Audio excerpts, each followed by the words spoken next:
Are you a hardworking doctor who wants to live a great life without the stress of managing your finances? Training to become a doctor is a monumental task, and as you transition into practice, you face new workloads and major life decisions. Financial planning becomes crucial, but knowing where to start can be overwhelming. That's where Ren Financial Planning comes in. Ren Financial Planning helps doctors use money as a tool to live great lives. With Brant Financial Planning, you can stop stressing about finances and instead focus on what matters most. They understand the challenges you face, and that's why they're here to handle the details and solidify a financial plan that keeps you in control without having to manage all the specifics. And here's the best part. Brant Financial Planning offers a transparent pricing model. Say goodbye to hidden fees, kickbacks, or commissions. With their flat fee model, you'll know exactly what to expect. At Ren Financial Planning, it's about more than just your money. Their team is dedicated to helping you make smarter financial decisions that align with your vision of a fulfilling life. So if you're a doctor ready to live a great life without the stress of managing your finances, reach out to the team at Ren Financial Planning today. Click the link in the show notes now to schedule a no-cost triage meeting with one of their planners to discuss how they might be able to help.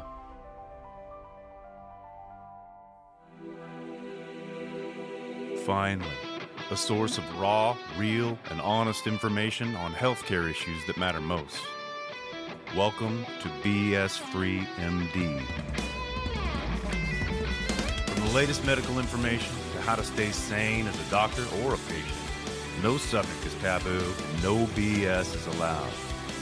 Now, let's welcome your hosts, Doctors May and Tim Hindmarsh. Well, welcome back, everybody, to another Thursday with us here on BS Free MD with your hosts, Tim and May Hindmarsh, the dazzling duo extraordinaire.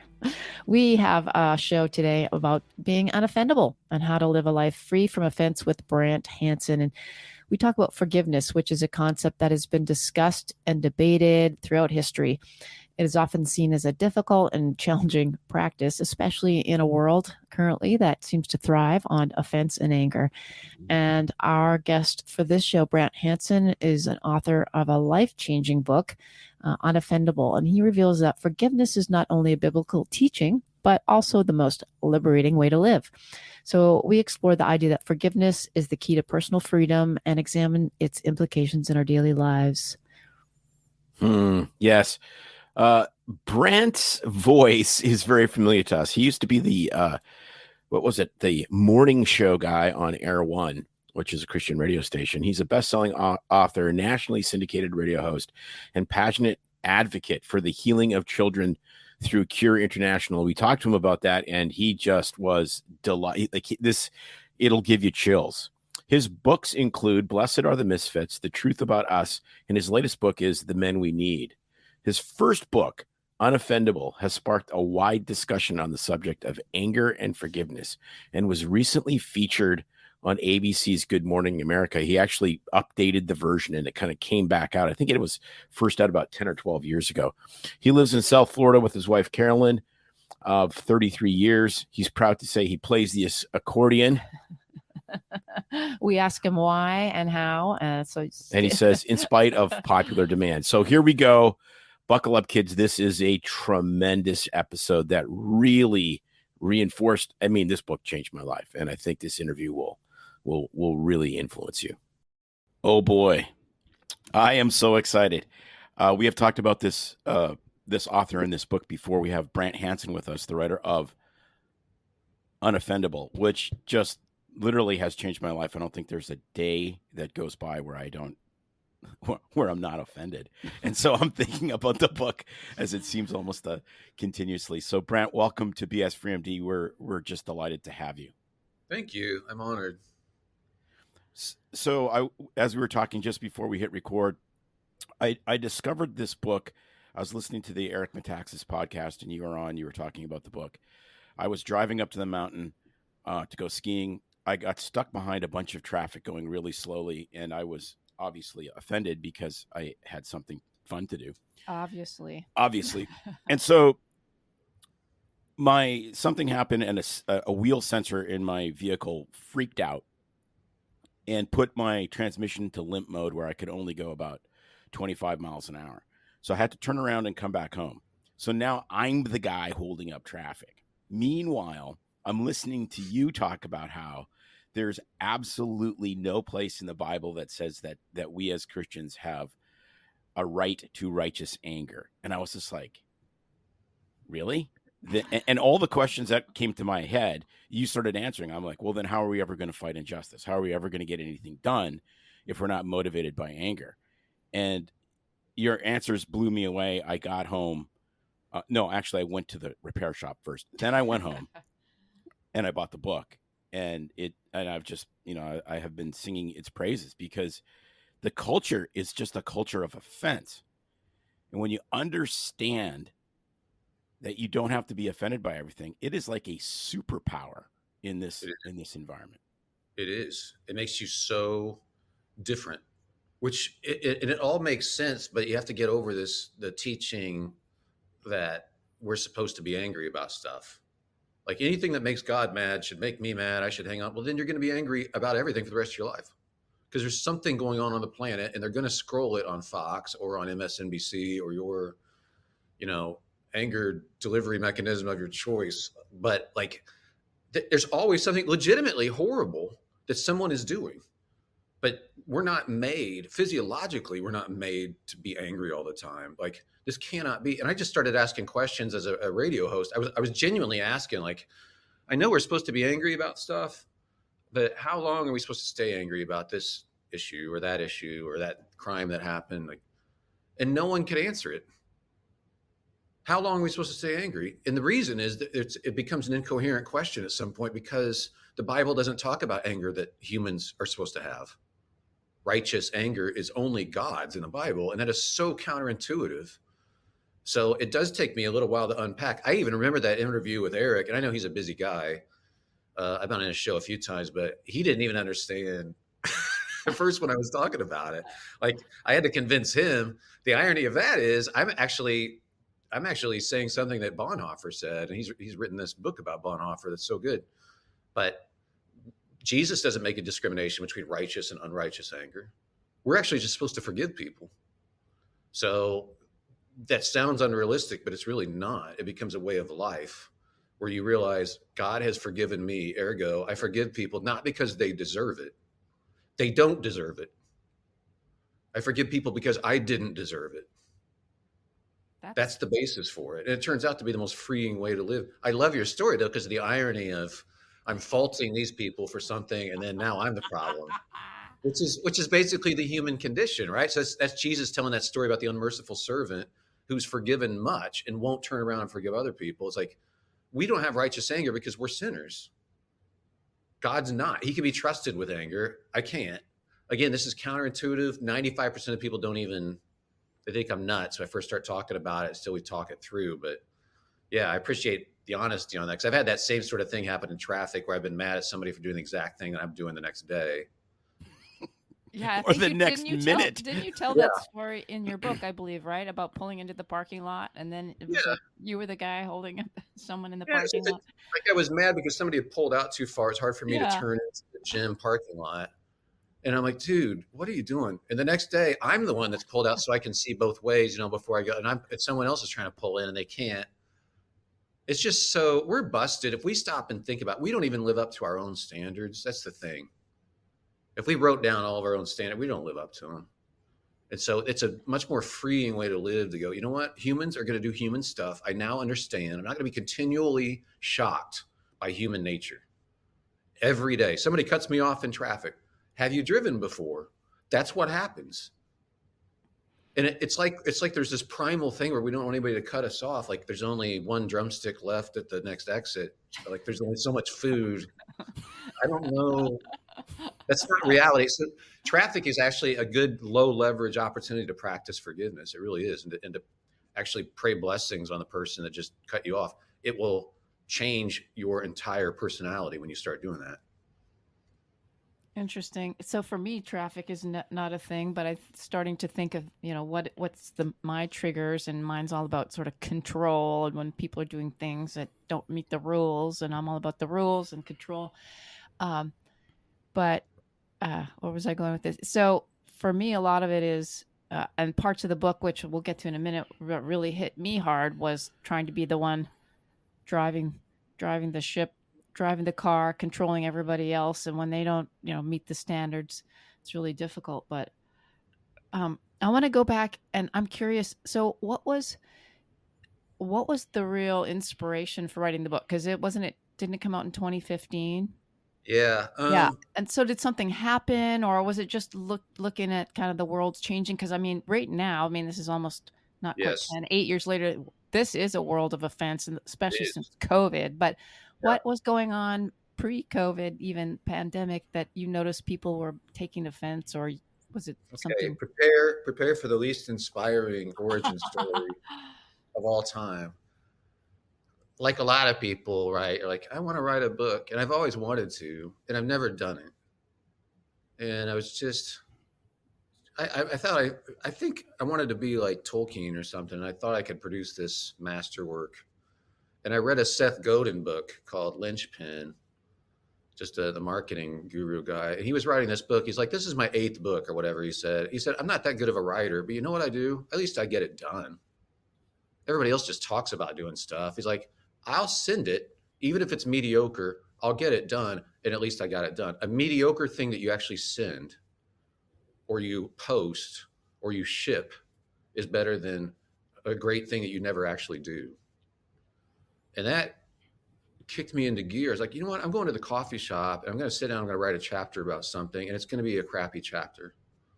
And so I did it while I worked at Air One there. I went to the coffee shop in Rockland, California. And I was like, I'm not getting out of this chair until I write a really bad chapter about something, but I'm going to write it. And then I'm going to write another chapter and I'm going to send it to a publisher. And then I'll be like, at least I tried. And so the anger thing just came out. I just started talking about anger. Maybe it's because I talked about it on the air about not understanding where this righteous anger thing comes from. And that's just the first 2 chapters. I sent it off to HarperCollins. And to my great amazement, they're like, you know what? This is pretty good. Do you have the rest of the outline? I was like, sure. How much coffee do you have? Why, yes. You'll have that on your desk very soon as I figure out what it is. And so that's actually where it came from. It just so happens that it is so human that it's not really a surprise if I'm going to sit down and write about something like people don't talk about this. And every time now that this is news, New York Times, Washington Post, everybody is like, we have this epidemic of anger in our culture. What should we do about it? And throughout, they talk to medical experts or psychiatrists, and it's all, well, take a deep breath, yoga, maybe listen to some music. They never mention forgiveness. It's like, this is the most genius. Jesus is genius. He knows how we should live. Like, his way is the way to live that frees us. And so this is a very counterintuitive way to actually take on anger that's going to destroy you otherwise. And it's actually forgiving people. Well, it is amazing. I remember, I forget the name of the author, but there's that book called To Forgive. And the pastor that wrote it was a former police officer, and his wife was killed by Dylan Roof in South Carolina. Yeah. So it was an actual racially motivated killing. Yes. And he went with his adult children to the bail hearing. And he said, normally I'd never go to a bail hearing. Like, who cares about a bail hearing? It doesn't mean anything. So he goes to the bail hearing, and the Holy Spirit's like, dude, you have to forgive this guy. And he's like, are you crazy? And he said he almost involuntarily stood up. He looked at him and he said, I forgive what you've done. I hope that you can find it in your heart to find God, because he'll forgive you. And that was the end of that. And there was no riots in was it Charleston? There was no riots. There was no burning of buildings. They had a big march. It was all peaceable. No riots. Can you imagine? Just from one guy forgiving somebody. And this was an absolute 100% documented racial hate Yep. killing. Yep. And I you remember sit there, it was also in South Carolina. I'm sorry, Yeah. but it makes me think about the mom. There was a guy that was shot. A young man was shot in the back, like running through a park out in front of their house by a white officer. She was an African American lady.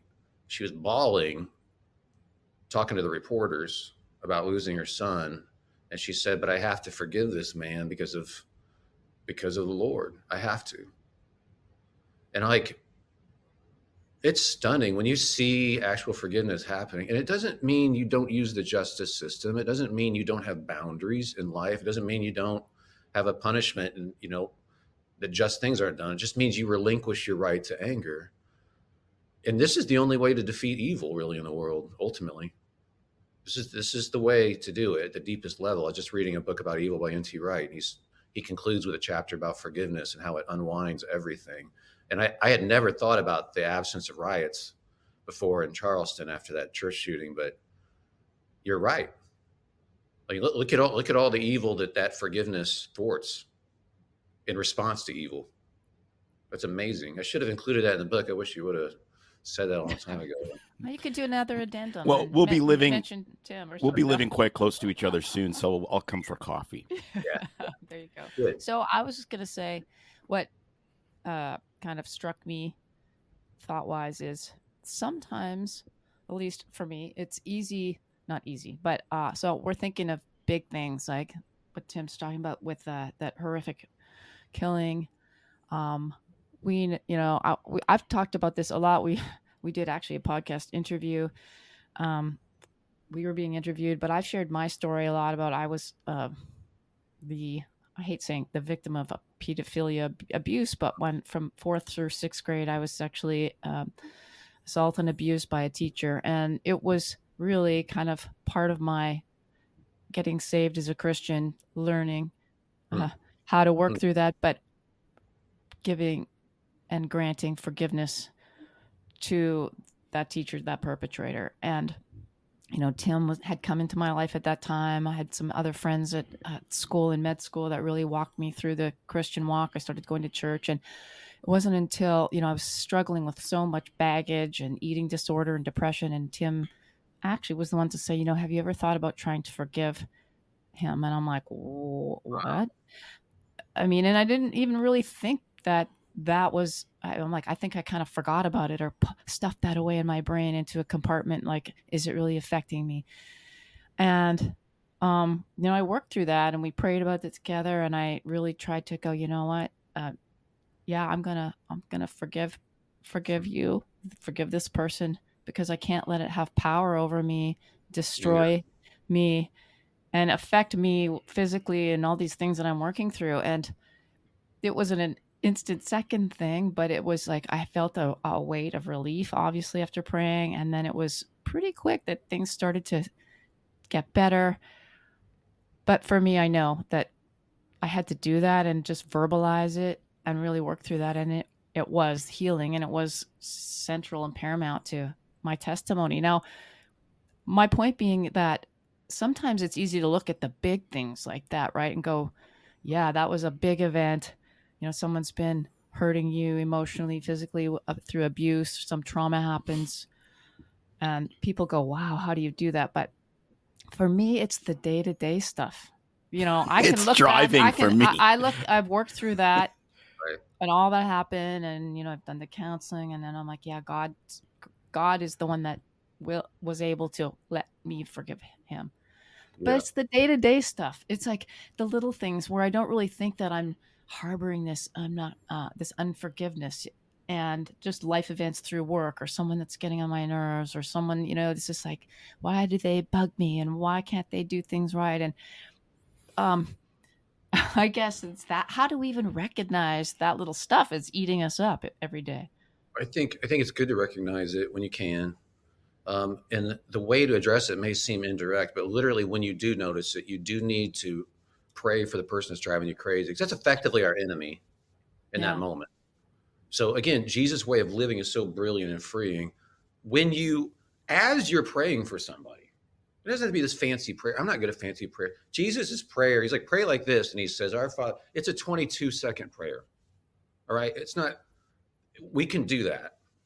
You can spend a few seconds and say, God, just bless that person today. Make her rest of her day just be filled with peace.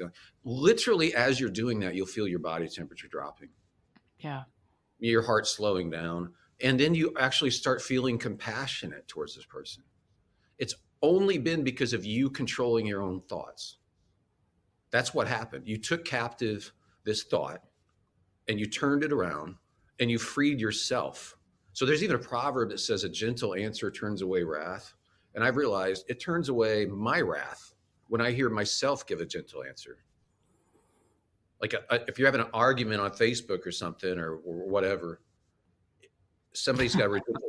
Yeah, I don't know if you guys have ever gotten in discussions. Oh, I get sucked in, and it's so I pathetic. And the kids understand. get mad at me, and like, "Mom, what are you doing?" I get Yeah. it. So if you respond angrily, you will simmer about it into the night.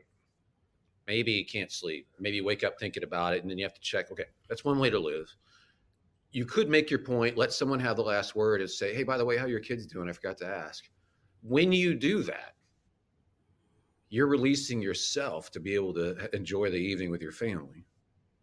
Like a gentle answer turns away their wrath. It turns away your wrath as well. I've just realized that. Mm-hmm. As you practice this, like any other practice, it starts to be second nature. And I'm telling you, those other things that are those little things that are inflaming, like hitting your inflamed elbow, I mentioned in the book, like you don't notice your elbow until it's inflamed, right? Then you're hitting it on everything.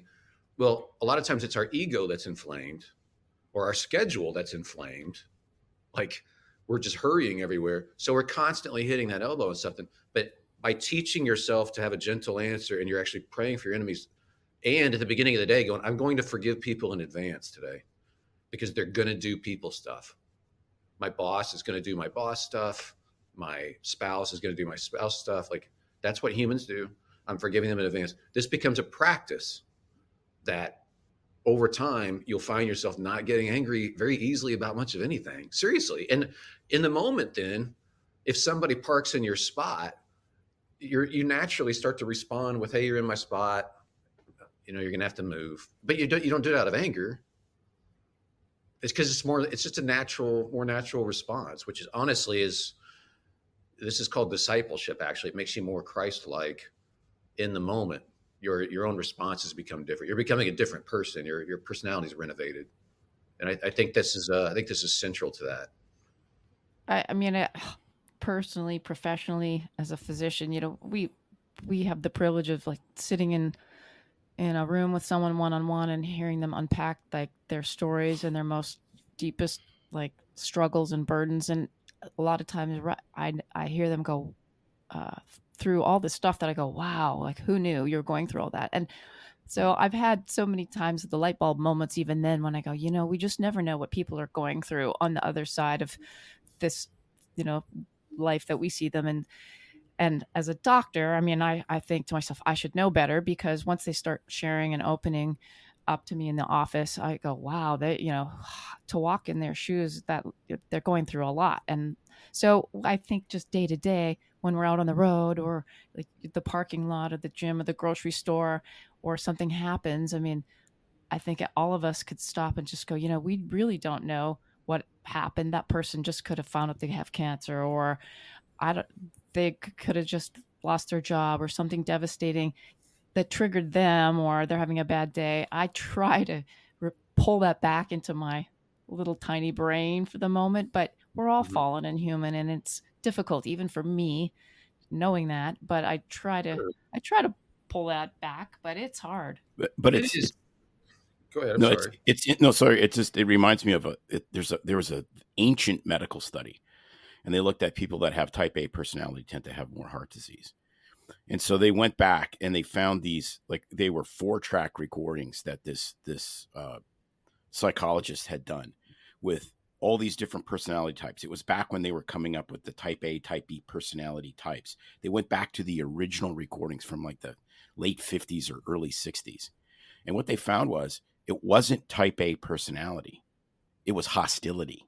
And they actually came up with a fractionation of personality called the hostility index. And what kills people is a high hostility index. So if a guy cuts you off in traffic and you have this fight or flight response, if you're hostile, it's that jerk did that to me because they're doing something to me intentionally. If it's not hostile, it's like, well, maybe they got distracted because they're, rushing to the hospital because their, child is ill or whatever. But it really is amazing. Like this hostility index is really poison for your heart. It is. So I spent a chapter on the physiological consequences of anger, and you nailed it. It's fight or flight, right? So all animals, all creatures have this fight or flight response, and it's good. So anger in itself isn't bad, but it's a fight or flight response to threat. The problem is, this is where I always quote Robert Sapolsky from Stanford, this primate neuroendocrinologist who's leading in his field. The problem is, he's like, humans are the only creatures that can imagine threats and get that same physiological. So that the cortisol spike, the adrenaline spike, the heart rate changes, blood pressure, insulin stuff. He's like, this takes a toll on your skin. This takes a toll on weight gain. This will make you look older. It will kill you. But humans are the only ones on the planet to get ulcers because we can imagine something that could happen next week. Well, zebras aren't doing that. It's like they have the fight or flight response for about 30 seconds. It's to get away from the lion or not, but it's over one way or the other. And for us, we're the only ones that can hold it and keep that anger for years. That's why it's so genius with the hurt that you went through, May, like genius for you to let go of that right to anger so that it's physically better for you. And you found out, that. Mm-hmm. So everything Jesus tells us, I think we underrate him as a genius. We think of him as like in the clouds somewhere or something. We always think that Einstein's the smartest man. No, Jesus is the smartest man who ever lived. He knows how we're designed. Everything he's telling us is for our own good. It's freeing. So you don't have to live with that in your system. And I had somebody ask me, it was a news anchor, and it was a great question. He's like, yeah, but forgiving people is really hard. I'm like, yeah. You know what's harder? Living a life of unforgiveness. Mm-hmm. Having that high hostility index for the remainder of your now shortened days on this planet is a lot harder. This forgiveness thing is for you. If they don't apologize, you can still forgive them, and you should. So right. It's the ticket out of here. It's just a lot better way to live, and it takes a while for people to see it. But man, that doesn't surprise me about the hostility thing. It's, again, you're giving me lots of fodder for the next edition, I guess. So that long-term, obviously that long-term harboring anger type stuff, people can go, yeah, I could see how, that's not good long-term. It's starting to wear on me physically, emotionally. I'm carrying that baggage. But I want to sort of challenge. I like to just challenge and throw this out there because we hear a lot of stuff lately, especially in the medical freedom world, from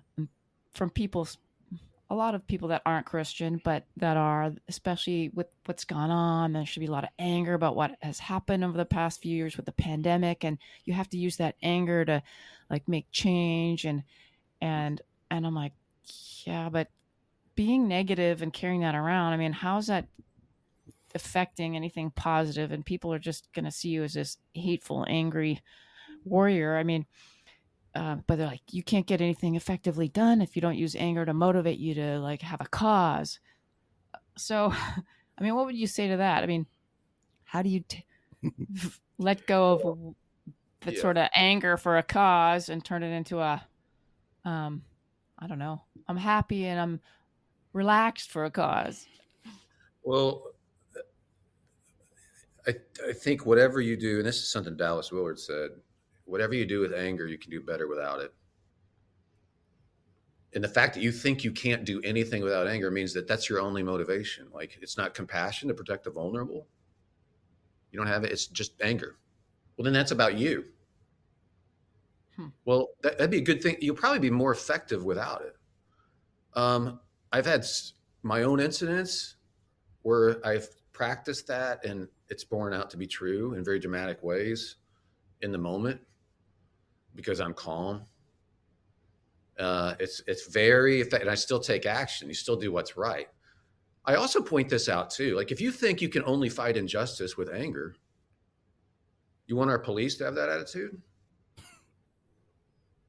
Like, and why not? Well, because they do their jobs worse when they're angry, and they know that. And the great officers aren't angry. They know that. Do you want judges to rule out of anger? Please no. Please no. Yeah. So these are the people that are charged with justice in our justice system. Like, I could go down the line. We do better when we just do the right thing. I also go to a bit of a length to point out that Martin Luther King Jr., who was so brilliant tactically in what he did, so brilliant and so clear-headed, like in his letter from a Birmingham jail, people are like, he was an angry man. He wasn't angry. He was pointed. He was relentless, but he wasn't angry. He even said when his house was firebombed, he couldn't maintain anger against these people because of the gospel. He's not allowed anger. But was he effective? I'd say he's more effective than most people on Twitter who are tweeting anger, all this stuff. They've also done a study too. I think it was, I want to say British Columbia University in British Columbia did a study about the relationship between tweeting angrily about something and actually taking action to do anything. And there's an inverse relationship. Oh, that's Yeah. right. That's Yeah, right. the slacktivist. Yes.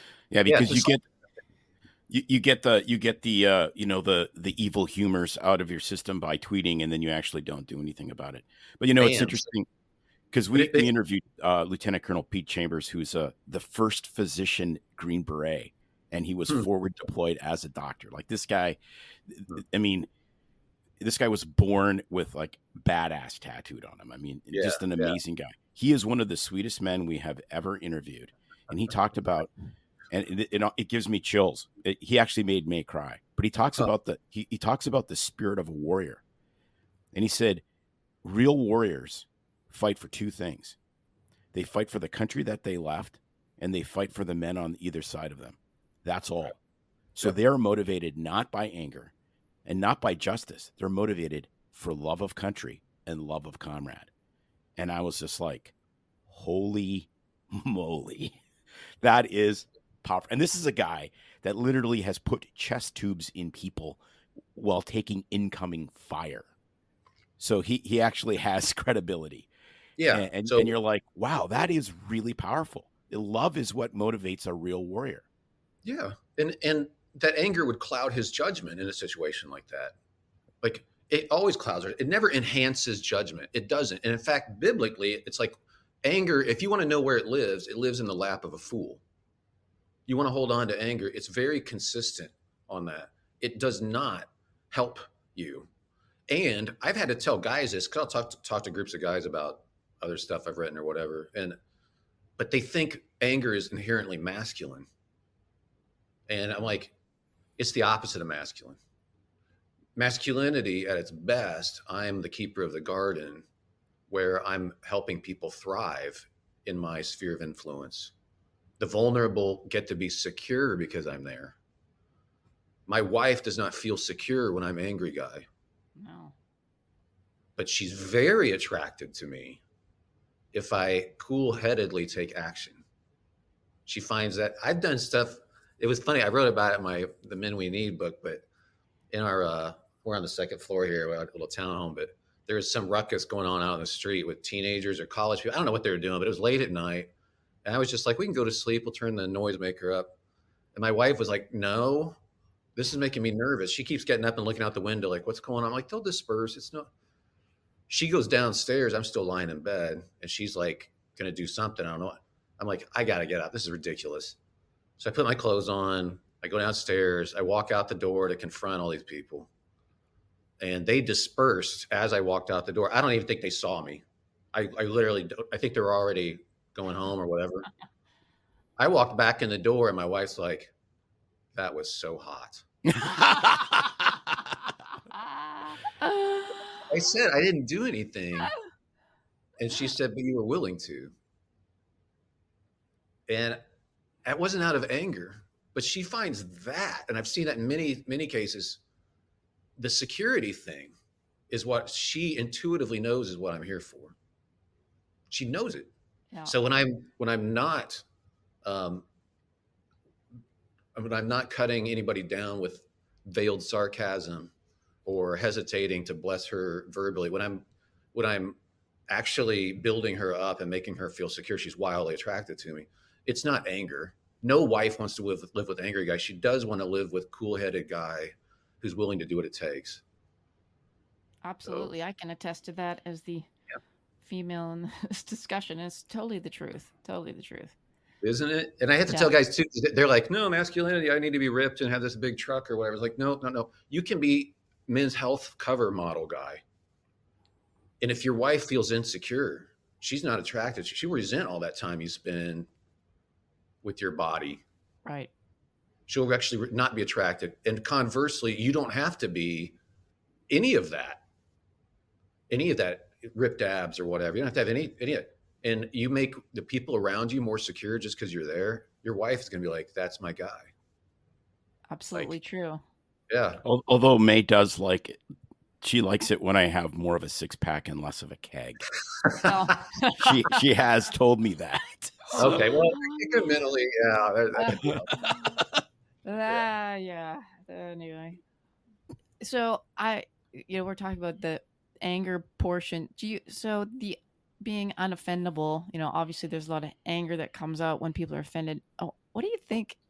I mean, going on in society right now with so many people being the whole offended thing, is it a lot of it is both Christians but non-Christian world? I mean, it comes down to ego, right? Like we feel we should be held to a higher standard, we deserve more, we're better than someone else, because everywhere you turn around everyone's flipping offended. Now it's I hate the word offend. I'm offended, you offended me. It's like everywhere we turn around. Yeah, I think what's happened, this is maybe counterintuitive too, but I think the less Christian a culture gets, the more self-righteous it gets. Oh, absolutely. Mm-hmm. So people would associate Christianity with self-righteousness or religion, but at least there's a doctrine of grace for people who really want to follow Jesus. There's the idea of grace. I am also a sinner. But when you don't have that and you still have this drive to be a good person, which everybody does, that is the biggest self-delusion in psychology. There's I'm a better driver than average. Like 80% of people think they're better than average. Right. There's all different, but the highest number is for, are you a better person morally than average? 90% yes. Wow. Everybody, we want to perceive ourselves as being good people, but now we've got our own religious systems. And to prove that I'm a good person, I have to be like a Pharisee towards everybody who doesn't subscribe to my particular beliefs. So I literally will virtue signal to show that I'm a good person. And I think you've got more so, like we have this drive to be a good person. If we don't justify ourselves through grace, through God, we have to justify ourselves somehow. And since we call it righteous anger, it must be righteous, right? So I can pat myself on the back if I get angry about X, Y, Z, A, B, C, D, E, all the way about everything all the time. I must be really a good person. It only stands to reason. So I think that's the biggest drive, is our own insecurity and lack of finding justification for ourselves through God. We have to make it happen on our own, and we get viciously self-righteous. Have you heard of hyperbaric therapy? If you want better circulation, oxygenation, or respiration, turn up the volume. Everyone appreciates the increased energy and clarity. Athletes say goodbye to those PRs because you're going to blast So them. how does it work? We load your body with oxygen. That means less inflammation, fewer allergies, faster healing, and more. Come see us, 1200 Executive Parkway. You know, the Upside Down building. Call us, 541-636-3278. That's 541-636-3278. We have some incredible deals. Heal, build, and thrive with New Leaf Hyperbarics. Got air?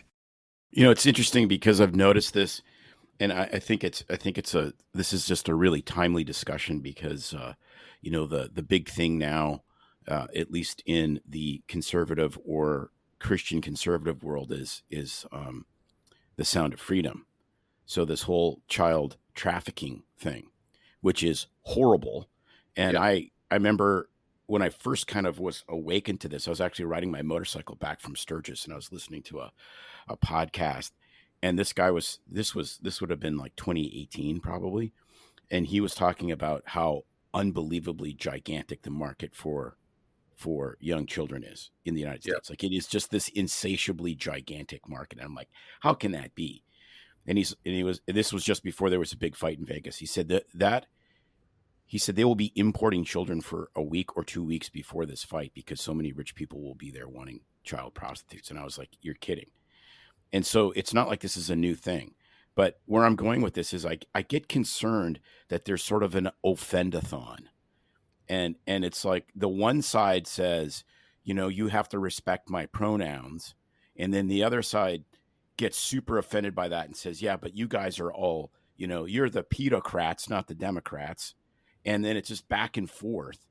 And you know, I might agree politically or morally more with one side than the other.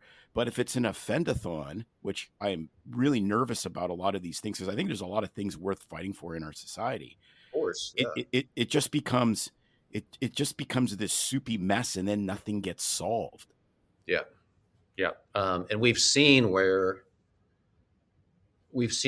people just now associate, well, Christians, they aren't angry about this stuff. They're angry about this other stuff. So that's how they're different. Like, that can't be it.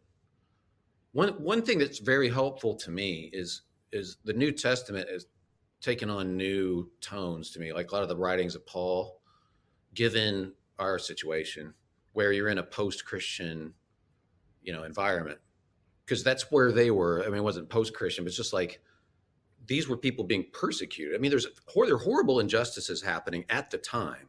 And he was talking about praying for your authorities. And he was saying, as far as it is with you, you live at peace with people. Like, but what should happen is people see the love that you have for each other, and that you're an alien and stranger. And that's the thing that affects them. So this doesn't mean you don't vote. It doesn't mean you don't care. It doesn't mean you don't stand for what's right, take action, you know, again, not out of anger, but it's like, nothing is new and under the sun in terms of human nature. There's great injustices that were going on at the time. And he was still saying, put away anger and don't go to bed with, you know, angry. We're supposed to be a different kind of people. And that really resonates with me now because of so much obvious evil. I mean, it's very obvious evil. Like, it seems very confident, or it might not be confident. It might be actually really scared. So it's going a little crazy because it's very overt. The fact that in the Sound of Freedom case, the Bloomberg article was written by a guy to rip on the movie, who turns out that he's an activist for minor attracted persons, is what it's called. Yeah, I saw that. Yeah. So if he's an NBC News contributor, like, that's pretty out there, obvious evil. When CBS News covered that story, I don't know if you saw the original news item, you can look it up. And they covered that very story that Sound of Freedom was based on. It's like a 4-minute piece in the news. It's spellbinding. And they're like, this is awesome. This guy's a hero. This is amazing. Somehow now it's just, evil is going to be with us. It's obvious. It's not that we don't do anything about it to protect children. We're just not doing it out of anger. We're doing it because it's the right thing and we want to protect the vulnerable. Which I think is an excellent segue. I could talk about your book for hours because it's just like, I mean, seriously, it honestly, practicing living like this is like a drink of water at the end of a marathon when it's 100 degrees outside. It is it is freeing. And I mean, it is for freedom that you were set free, right? I mean, this is really amazing. So speaking of protecting children, tell us about Cure. Oh, yes, I will happily. Cure is the best kept secret on the planet. It should not. I went to one of the hospitals the first time. I was like, how have I not heard about this? And it was at the hospital in Afghanistan. It's in Kabul, Afghanistan. I wound up going back there like 3 times because I loved it so much. But they said, well, we're kind of busy. We're surgeons and stuff. I'm like, yeah, but can I help? Because I can't do surgery, but I love it. I have a microphone. I can try to get the word out. These are full-on orthopedic and neurosurgical hospitals. They're pediatric. They're in some of the poorest places in the world, like Niger, like part of the Philippines, where people don't have access to this sort of thing, where people have no money. And kids that would have been corrected in the U.S., lickety split, wind up being 15 years old, can't walk. and a surgery would help, just orthopedic surgery or a neurosurgery, like for hydrocephalus, they're going to die if they don't get treated. Well, there was a believer, two believers, a married couple. He was an orthopedic surgeon, and she was, I believe, a nurse. And they were like, we're believers. Why don't we heal the people? Why wouldn't we do that? So they started a hospital. It's now 8 hospitals and programs in 30 countries. Wow. But it's surgical stuff. We train the nationals to become surgeons. So like at our Ugandan hospital now, all the neurosurgeons are Ugandans. I love it. That's awesome. Yes, it's the coolest thing. They have trained American surgeons. American surgeons gone over there to learn the procedure that they use for hydrocephalus, which is without a shunt. Wow. It's remarkable. Wow. So it was invented because the guy who moved to that hospital, Ben Worf, who's now a professor at Harvard, he's a head of neurosurgery at Boston Children's, but he invented this procedure because the people couldn't come back to have their shunt replaced. They'd be 500 miles away. The kid's going to die. Right. So they've trained American surgeons. So these are full-on hospitals, and they're also fully overt about the fact that this is done in Jesus' name. So these people think they're cursed because they have some kind of disability, and we're able to tell them and their families, you're not cursed. Usually mom is blamed because she must have done something immoral. That's why they have this child, and the dad often leaves, abandons them. And we're able to tell her, you didn't do anything wrong at all. God draws close to the brokenhearted. He stores your tears in a bottle. Nothing is wasted. Your child is precious. She's never heard this. She's only been run away from, and because people think the child's cursed. So when she comes in the door at a Cure hospital, our staff, whatever level of staff, comes toward her and is like, what a beautiful baby. Can I hold her? Like, she's never heard this before. Wow. So it's the most Jesus-shaped thing I've ever seen in my life, because it's healing and it's telling people about the kingdom. Healing is an advanced trailer of heaven, which is why it's so powerful. People get a glimpse that the kingdom is breaking through, which is why Jesus healed. Like, he didn't do it randomly. He's like showing the kingdom is among us. So this is a advanced trailer. We have all these before and afters of people who couldn't walk, and now they can get up and dance and run. And in the last 6 months, we've done 11,000 surgeries. Wow. Wow. Holy moly. That is awesome. It So really what is your, hang on uh, one sec. yeah, What go is ahead. your role with them? My role is I use everything, whatever my platform is, I use it for that, because I want people to see the kingdom for real. And I would like Christians to be known for this. We heal people. And why not? So that's what I do. So I use our podcast. I use my radio show. It's syndicated on a couple hundred stations. But if they take the show, they have to run spots about Cure. I embed it in my books, and I speak about it. I talk to groups about it. I try to get the word out. I'm no big celebrity, but I have some platform, and I'm trying to drag other people into representing Cure and getting the word out. Because again, they don't have the PR departments that other organizations have that are constantly getting their name out. But what they're doing is the most remarkable thing you've ever seen in your life. So I could tell a million stories. Yeah, it's the sweetest thing. So it reminds me of less like Samaritan's Purse, although that's the Franklin Graham thing. It's similar, but these are permanent hospitals. And so Right. we're ultimately, like, our Kenyan hospital now is all Kenyans. We train people, turn it over, and that's been really neat. And then we are embedded in the community too, so that we can network with churches, get people as they become believers. Because we had 20,000 some people become believers last year in Cure hospitals. So we're able to plug them into churches for follow-up and discipleship and that sort of thing. So it's actually pretty unique in the world, because the surgeons are permanent, the doctors, like, they all live there. Yes, absolutely. Yeah, we've done mission work over the years, and you're right. You know, you can zoom in, do your work, do the thing, extract yourself, and then what? Like, a lot of times I would be sitting there and I'm like, this is great. I can treat these people's high blood pressure, do this short-term thing. But as soon as I leave and this medicine's gone, well, then what happens to these people? Surgery's a little different. You can do life-saving For sure procedures, but the really cool part is you're right. If you're having locals that are actually being trained and they're the ones doing this and they know the people, they know that, like you said, they can't come back for shunt revisions or other things that need continuous follow-up. So what's going to work in my community because I live it? How do we impact people? And I think the best way always when you're doing changes in the world and you're trying to bring change, it's like, what does the community need? Let's people in the community figure out what they need. Because so Totally. often people come from other parts of the world are like, oh, this is what you need. I'll just drop this, first world thing off here. Especially if you're ministering to people spiritually, Right. not just medically ministering to them, but like serving them, to know the culture and to know what they're up against. I Right. had no idea. Like the curse thing, the first time I visited a hospital, there was a 17-year-old girl. She was super quiet. I tried to talk to her through an interpreter. This is in Afghanistan.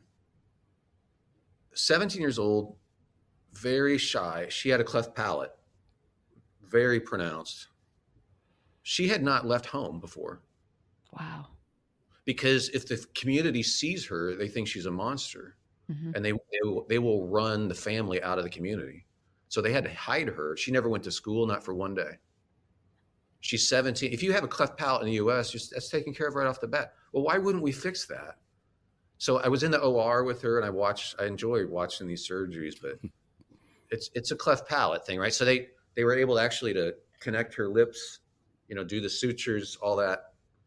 It was still swollen, and you could see, but her face was totally different.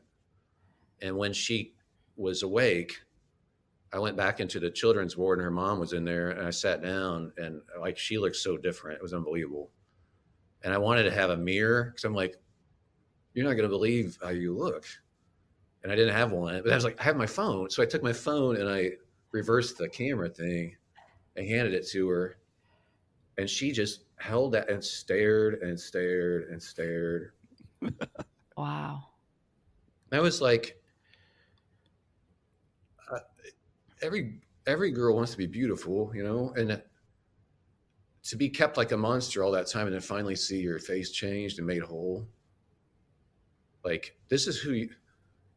It's just heartbreaking because you're like exactly what you're saying is, her family might love her and think she's not a monster, but when your whole community, I mean, your life is devastated because you can't leave your home, your family's Yeah. affected. I mean, it's the social Well, consequences, everything. They're even the last to eat in their own families. Sometimes they're treated like animals in their own family. I had no idea, but that's very cross cultural.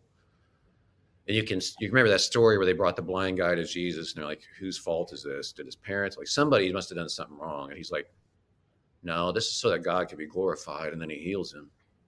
Yeah. Like, I now understand that story in a traditional culture. So if you're ministering to people like that, you really want people that understand it. They have a theology of disability. They understand the medical end of things, but they understand the culture they're embedded in. It reminds me of something really similar, but very minor and kind of goofy in a way. But when we were in the Philippines, we had this retired surgeon with us, and people, we were partnering with church groups, but they were like, "Do you have the surgeon here? Do you have someone here who can do the circumcision?" And we're like, "Yeah, we do. We do this time." And I didn't realize the importance in this community of circumcision for young boys, and we kind of laugh about it now because what happened was, they'd say, okay, well, they all want it done. Well, these are like 10, no, 8, 6, 7, 8, 9 teenage boys. And they're like, okay, we're ready. And we ended up lining up all these boys, like 20, 25 of them on the grass lying there. The surgeon, George, would just go along with local anesthetic, do this little procedure. They all laid side by side, and one after the other, he performed this circumcision. I'm thinking, oh my gosh, these kids, this is so painful. They were like not shy about it. They were all tough. They wanted it done because it was so important in their culture to fit in, that they were so proud to have it done. And it was not only was like medically, it was like, this is the most insane thing I've ever witnessed or been a part of, but how much it meant to them and in their culture. So we kind of joke about lining up 30 young boys and doing this procedure and cutting, anesthetizing them there on the grass and cutting away. And I'm like, good night. But they were so excited, and everybody in the community, because it was meant something so different than here. Yeah, you wouldn't know. And the same thing, once you learn the culture, you realize how important it is to talk to parents, even of kids that have a disability, to help them understand Yes. that you have a blessing on your hand. We had this lady recently at the hospital in Uganda. So that's mainly neurosurgery we do there. Baby comes in, Lucia, she's got a huge tumor she was born with, and it covers her eyes. It came out of like the middle here above your nose, and it just covered her eyes. And her mom had never seen her eyes, and she had never seen her mom. So the sweet thing was, I have pictures of before and after. I mean, you take that tumor off, and here's these eyes. Oh, And she's wow. But her mom, they brought her out, and her mom could see her for the first time. And they're both just staring at each other. Like, I've heard your voice before. I never saw it. And she said, I knew she was beautiful. I didn't know she was this beautiful, is what she told us. So amazing. I know. It's like over and over, all the stories, these kids, like, holy smokes. Yeah. I'm even thinking of simple things. Like, I remember this one lady who was covered in one of the worst cases of psoriasis, I've seen. And she was treated like an outcast just because of something. Like, we walk around in society, Cyndi Lauper's doing a commercial for it. People now recognize it. But over there, something like that, psoriasis all over the body, is just, you're an outcast as well. I mean, most of the lepers in biblical times probably just had eczema or psoriasis, actually. That's really interesting. It does not take much. And you can face a lifetime of rejection. But holy smokes. If anybody wants to get involved with Cure, by the way, check it out. It's cure.org. You can even see the kids and their stories of the kids in the hospital now. Okay. Get their backstories. So it's CURE, cure.org. How to get involved in that. Yes. Well, so I'm going to jump back to another segment for a bit. And you mentioned you have a new book, or is it new? The Men We Need. Tell us a little bit about that, because we all need good men. You're welcome. Yeah. So I don't feel like we give people a picture of what it is, what masculinity actually is. That's beautiful. We can't, like, even the church doesn't say definitively, like, this is a masculine thing that's good.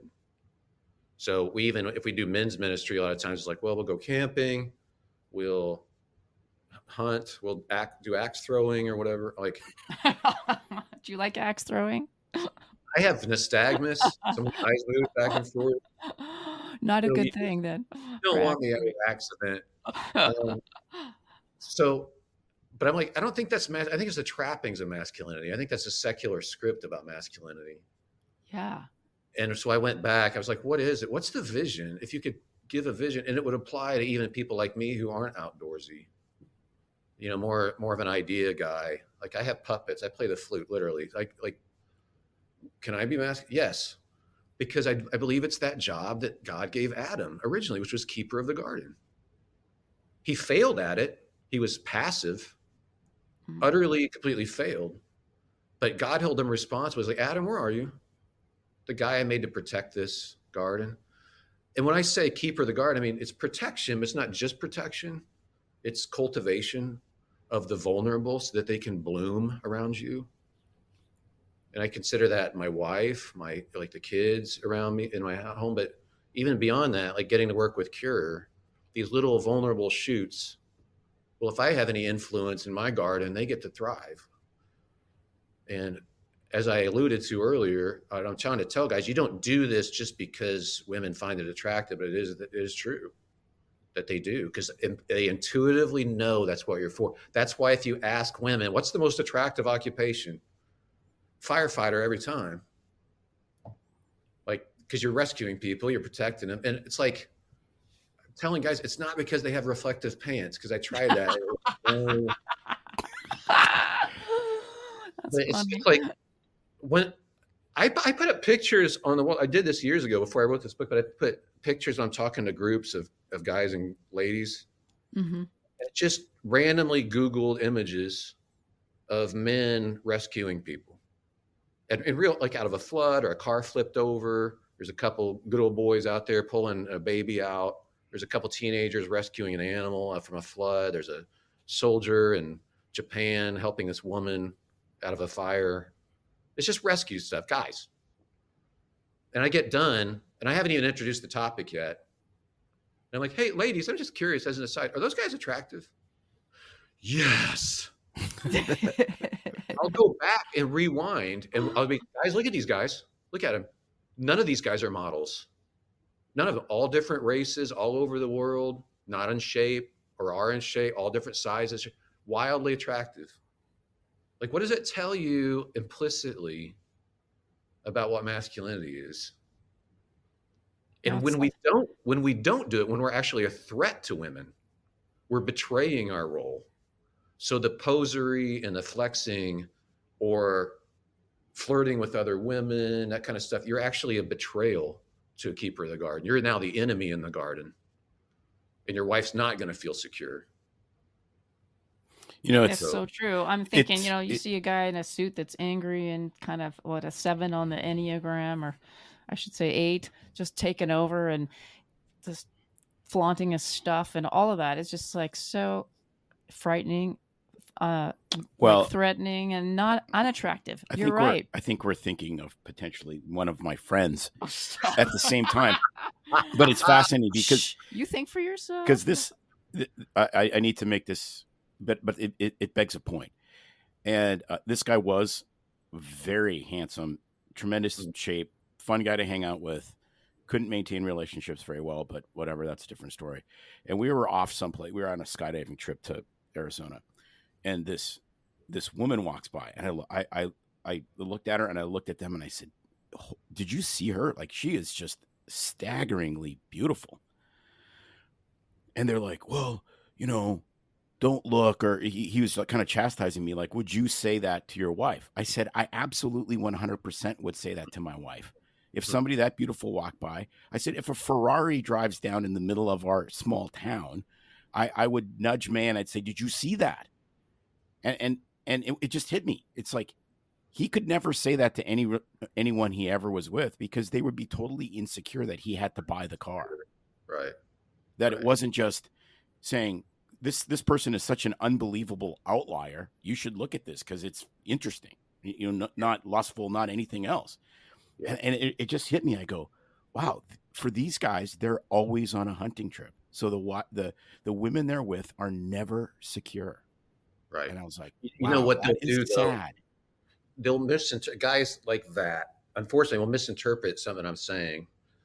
When I'm talking about secure in your wife, they'll say, well, someone came in and tried to intrude in my wife, my home. They tried to attack my wife or something. They're going to the cemetery. Like, I'll take care of them. I'm like, that's great. Like, right. You should defend your home.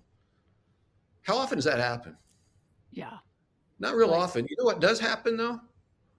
You're the intruder with your words and your little cut downs, or your lack of response to your wife makes her feel less secure. And I'm saying that to me too. And when that hit me between the eyes when I read somebody else say that, I was like, oh my gosh, I could pat myself on the back for all day for going, well, I got a shotgun, I'll take care of business. But I'm not letting her thrive I just realized my whole verbal game needs to be on all the time now. It's been recent. We've been married 33 years. Yeah. Good for you. But, you got us beat. Yeah. But I've learned I can do better, and just constantly wanting her to bloom. And if I'm cutting her down in different subtle ways, which I'm very capable of doing, anybody is really, I'm now the threat in the garden.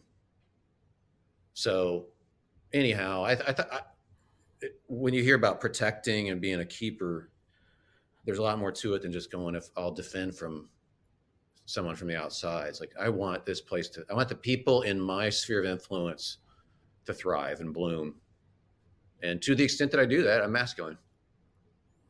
I love it. Well, where's the book available? Is it on? It's everywhere. It's everywhere. Yeah. Amazon. Everywhere you can find books, basically. Yeah. I mean, that's so amazing. And if it's even half of what Unoffendable has been, it's going to be like changing for so many people because we need really good men. I mean, society's telling everybody how to act, what men should be, and it's even worse now that you can't even like the whole world's redefined men and women, Yes. right? It's just total. It's a total joke, Yep. basically. Yep. Uh, um, we could we won't go there, but I mean, gosh, we could talk about how important it is for men to be in the home and society, the effects of not having men there. But even if the man is there, if they're really not being true godly men and showing up for their wives or the family, then it's just devastating. So You're I'm right. super excited for this book. Thanks. Honestly, I think a lot of it is they're not given a vision for what we're supposed to be doing. Right. I mean, even in church stuff, it's like, okay, I sit here, I go to church, I watch you do a thing on stage. Okay, but what's the puzzle box thing? I see these pieces, but I think having that coherent vision, I feel sorry for guys. They're not given any vision except for a stupid secular one Right. that's completely, emasculated or some sort of a flexy domineering lie. And Well, Preston, yeah. here's a vision, go live it. I think a lot of guys are like, okay, now I get it, I'll do it. Yeah, it's so fascinating because I'm a car guy, and so it's a great hobby because it's easy to get to know other men quickly because Yes. you have the shared passion. But it's fascinating when you talk like it's these caricatures on either side. Right. One is the giant Trump flags and the pickup truck that's jacked up to the sky on 38-inch wheels, and the other one is the Prius with "Save the Baby Whales," "My Body, My Choice" stickers all over the back of it, so you can't even see through the window. And I'm like, I think both those people are overcompensating a little bit too much. That may be. And may God bless them in their unique ways. But yeah, I think if we don't have a coherent vision, we're prone to just do anything. I mean, so I try to make the book funny to the extent that, like, I'm not the guy you would have chosen to write a man book because I'm odd and a little awkward. I'm not outdoorsy and all that. But that's kind of why I did it. Because it's like, well, maybe my producer is a really brilliant woman from a background where they're all great athletes or they're warehouse workers and hunters and everything. And when she started working with me, she's like, "What in the world?"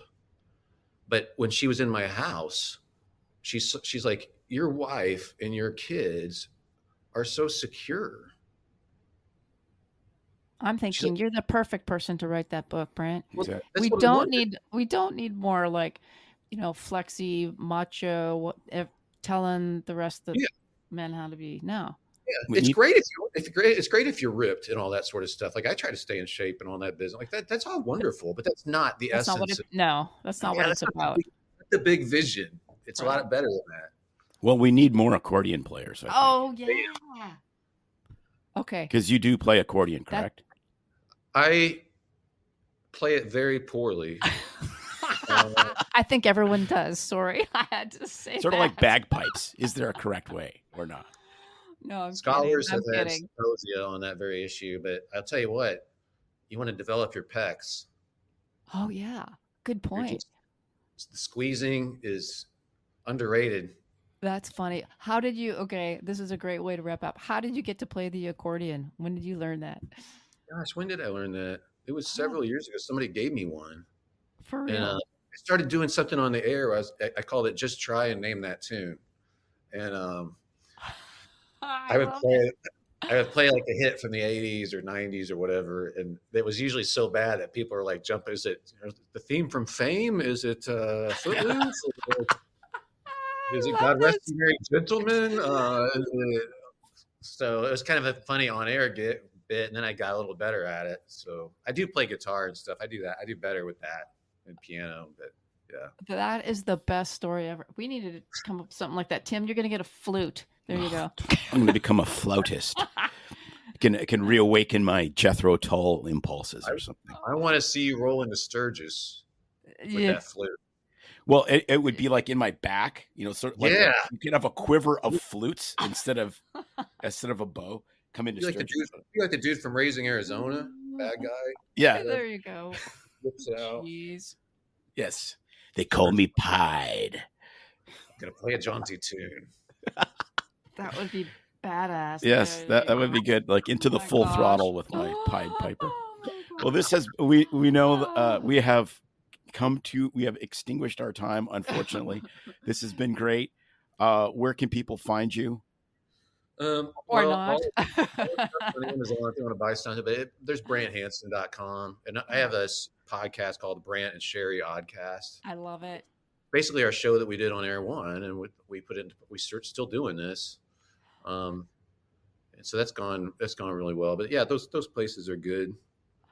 Thanks for letting me talk so much. I could honestly just listen to you guys talk, and I feel like I talk too much. Well, So, so we love having guests on because we usually just sit here, and that's the genesis for our podcast. We just blather on and on and on. Well, some of us are a little more talkative than others, but so we love getting to meet new people and hear their stories, and everybody's got an amazing story to share, and you're so inspirational. I'm super excited I'm going to read the man book, even though I'm not a man. I would love your thoughts on it. Yeah. I'm sure I'll hear about it too. Yeah. And then I'll be holding up Unoffendable. Yeah. Exactly. You'll be whacking me with it. As I get my flute out of the back of my flute quiver. Yes. That's right. Yeah. Anyway. Mm-hmm. So, Thanks again, Brant, for being here. It's been great getting to know you, and everybody's going to love this. Thank you. every time I say the word unoffendable, I want to change the words to that old song and go, unoffendable, that's what you are, and forever. Perfect. You cut me off in traffic. It's inevitable, but you know I'm unoffendable. Can we get in the car? So I won't flip you off like I normally would. That's what I was just about to say. Can you get in the car and sing that? And away we go. We should have done that yesterday while you were driving, but you were very. I could write lyrics after that, right? Anyway. He cut me off. He was in his truck. Normally I'd say the bad word unoffendable, but you know unoffendable. People are still listening and stuck around for this part of the show. They're so super fans of ours. As he sings this in an Iron Maiden. Gosh. Okay. Yikes. Well, we hope you really liked that interview with Brant, and you should read the book. I totally enjoyed it. It was great, and Tim says it's changed his attitude. I totally see a difference for sure. So you can get that on online. Would you say I'm at least 10% less a-hole than I was before? I'll give you like 15. 15. Wow, that's moving on up. That's to the east side. I know. Yes. The deluxe apartment in the sky. Meanwhile, we've got some great fans that always stick with us, and we're giving a shout out to Jeannie Thorpe. Today's shout out goes to you. You are one of our top followers, commenters, and friend of the show. So thank you for always showing up for us and for your support, Jeannie. We appreciate you and love your comments. All right, till next week. We will see you next time. And now we'll end the show with a special shout out to our sponsor, Wren Financial Planning. Take control of your finances and live your best life with the team at Wren Financial Planning.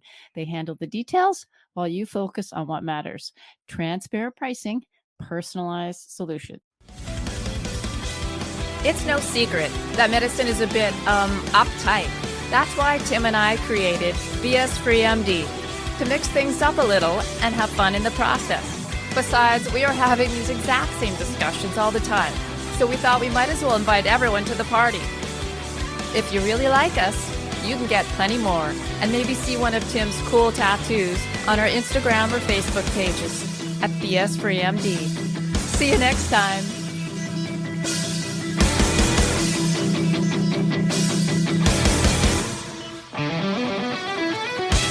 Well, we try to keep BS Free MD as raw and real as possible. We can't be held responsible for any medical decisions or discussions had as a result of what you've heard on the show. We know, bummer.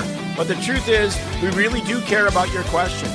So feel free to reach out to us by email at doc@bsfreemd.com.